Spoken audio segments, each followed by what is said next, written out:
Imagine করুন একজন footballer যিনি বিশ্বের সবচেয়ে কঠিন লিগে গোল করছে, পুরো স্টেডিয়াম তার নামে চিৎকার করছে, আর সেই মুহূর্তে সেই ফুটবলার একটা কাজই করলো, মাথা নিচু করে সেজদায় চলে গেল। ফেম নয়, স্পটলাইট নয়, প্রথমে শুকরিয়া আল্লাহর প্রতি। ওয়েলকাম টু রামাদান ডায়েরিজ, যেটা এমন একটা সিরিজ যেখানে আমরা পুরো রমজান জুড়ে জানবো মুসলিম ফুটবলারদের জীবন সম্পর্কে, তাদের স্ট্রাগল, তাদের ইমান, আর কিভাবে ফেইথ তাদের ক্যারিয়ারকে শেপ করেছে। আর প্রথম দিনে এমন একজনকে দিয়ে শুরু যিনি ফুটবলের কিংবদন্তি আর ইমানের দৃঢ়, মোহাম্মদ সালাহ। ইজিপ্টের একটা ছোট শহর নাগরিক থেকে উঠে আসা এক অসাধারণ ছেলে।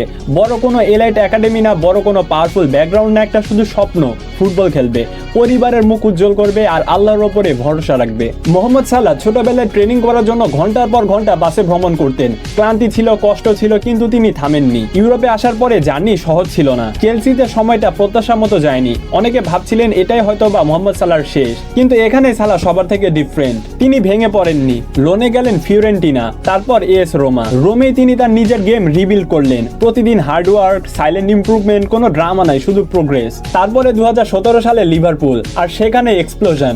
ডেবিউ সিজনে প্রিমিয়ার লিগে 32 গোল, তখনকার 38 ম্যাচের সিজনে সর্বোচ্চ। ট্রফি ক্যাবিনেট একের পর এক পূর্ণ হয়েছে, কিন্তু সবচেয়ে পাওয়ারফুল মুহূর্ত কোনটা জানেন? গোল করার পরে পুরো স্টেডিয়াম যখন গর্জে উঠছে, তখন তিনি সেজদায় চলে যান। এটাই হয়তোবা তার একটা ইঙ্গিত, সাকসেস কামস ফ্রম আল্লাহ। লাখো মানুষ দেখেছে ফেইথ অ্যান্ড ফেম একসাথে চলতে পারে। রামাদান অনেক সময় তাকে রোজা রেখে ট্রেনিং করতে হয়েছে, ম্যাচ খেলতে হয়েছে। ইলাইট ফুটবল মানে এক্সট্রিম ফিজিক্যাল ডিমান্ড, কিন্তু রামাদান আমাদের শেখায় সেলফ কন্ট্রোল। সালাহ সেই সেলফ কন্ট্রোলকে নিজের ক্যারিয়ারে শক্তিতে পরিণত করেছে।